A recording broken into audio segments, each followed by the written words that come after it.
What is happening, everybody, and welcome to today's episode of Why Did I Buy a Mini Truck? So in that last video, we went ahead and ran our main harness for the truck. This isn't going to be an electrical video, however, we did end up go ahead and redoing our brake lines. So our brake lines are all done now.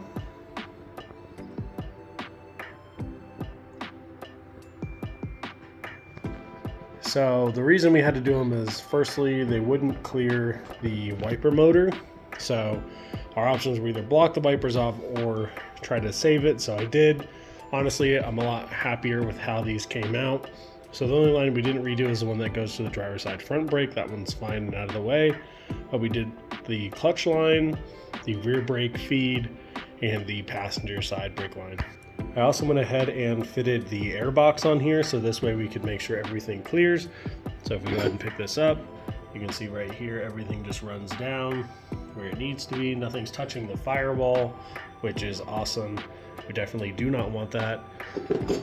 I wanted to make sure everything was nice and secured. I mean, I'm sure the brake lines could have been done better. I'm sure there's somebody out there who's been putting brake lines for as long as I've been alive, but this is my second go around and I think it came out pretty good. We still need to run the splitter back here from that soft line and find a place to go ahead and mount it on our rear axle. And then we do need to run the two lines, one for each side of our drum brakes, but I'm waiting until the rest of our drum brake kit arrives so we can go ahead and install those wheel cylinders back here and get everything routed. As far as the inside of the truck goes, I think I have a pretty good idea of where we're going to put that big relay panel and those two relays.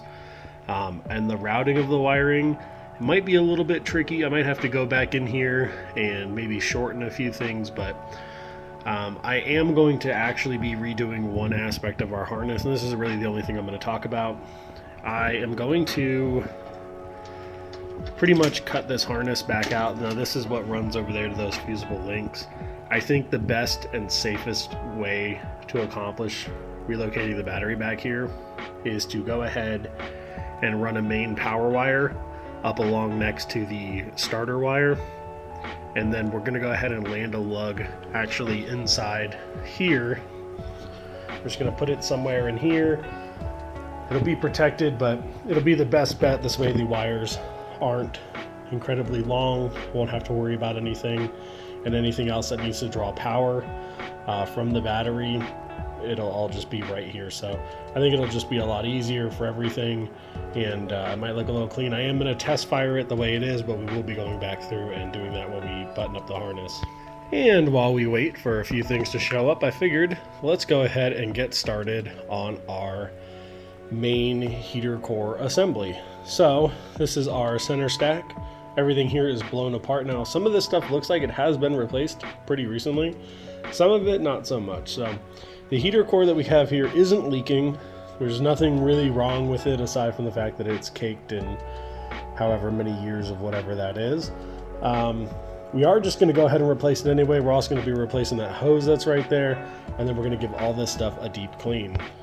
Now, aside from just cleaning up this stuff right here and re-lubricating it, because this does need a little bit of grease, stay lubed, we're going to be replacing all of these seals. So these little foam seals, they're not super bad, but they are not that great either.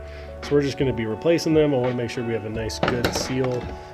They are kind of brittle, and you know, they're 30 years old, so you'd be a little bit brittle too.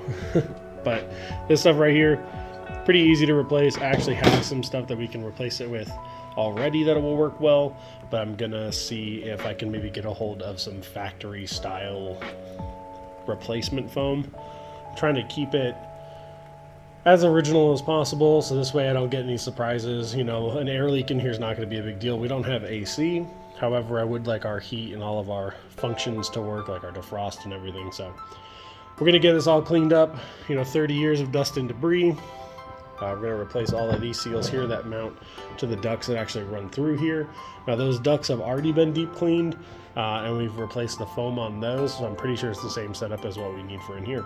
Now I do have this all pretty much blown apart, but if you guys want a detailed video when I go to assemble it, just drop it down in the comments. Let me know, like, hey, I'd love a closer look at when you go to put everything back together on how everything routes. And I know that not a lot of guys really dive this deep into here, but if you have any issues with this stuff, it's kind of good to know where all the cables go and how far the adjusting screws need to be and all that jazz.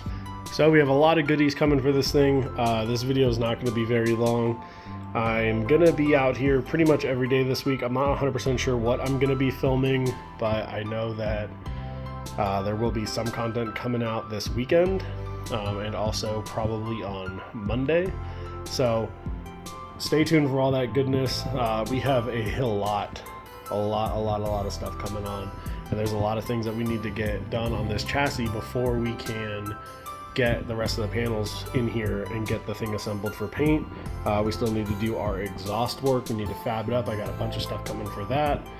Nothing really to do with the headers. We got to cut off an O2 bung, but that's pretty easy. But a quick little rundown of some of the things you can expect to see in the upcoming videos are, we are going to be making new air lines for the rear bags. They're going to be hard lines that go up into the cab at a bulk union. And then that is going to go through our firewall, which will then route inside, and we're going to do hard lines to our controller possibly, or whatever we decide to set up in there. We are also going to be doing things, like I said before, with the rear brakes.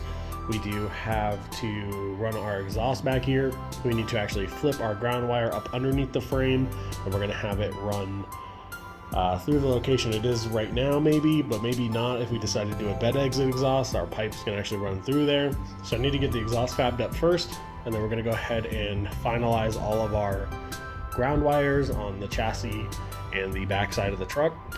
We also need to get our brake master and clutch master bled. We're going to bench bleed those, so those are probably going to either come off, or I'm going to use some of the lines I saved from the previous setup and flip them into the cylinder, and then we'll go ahead and do it that way.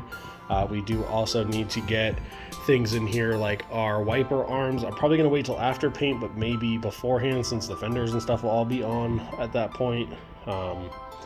We do also need to mask all of this stuff off. I went ahead and test fitted the new fenders. Everything lines up fantastic, so no modifications needed there. But when we respray the truck, we're going to be spraying this whole front end here, so we're going to need to go ahead and make sure that we get that all masked off in the engine bay so we get no overspray in there. We do also have to finalize where our air suspension is going to live, and that will allow us to figure out where the fuse block is going to go, and then we can start building that. That might be its own little mini series, but that'll just be one episode and we'll knock the whole thing out. We're also going to need to go ahead and get our wheel spacers on here, so we can make sure that the fitment for the new wheel and tire setup is right. We got our spacers in the other day. They're fantastic. Bought them locally off a guy who was awesome. Got a smoking deal, but we had to get different lug nuts for the adapters because we are a 125 thread, and the studs coming off the adapters are for Toyota. They are a 1.5. Luckily, we actually have a brand new set of lug nuts here that were for another project that we're going to go ahead and use on this, so we only needed to get the studs or the lug nuts for the adapter.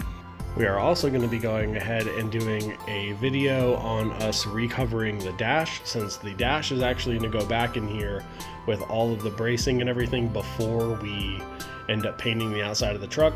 I figured it'd be a lot easier to get everything in and out with no doors.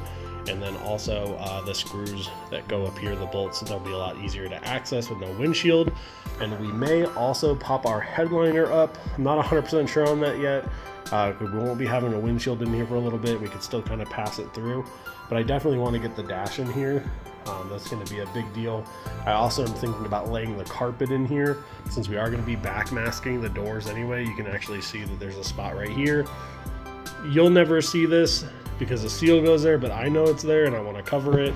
I also went ahead and kind of chipped away some of this stuff here that I didn't like before, and all right here, so I'm really glad. You can see right here I actually dropped something and it chipped on the top, but I'm really happy that we're going to be able to kind of rework a lot of the stuff on the outside here.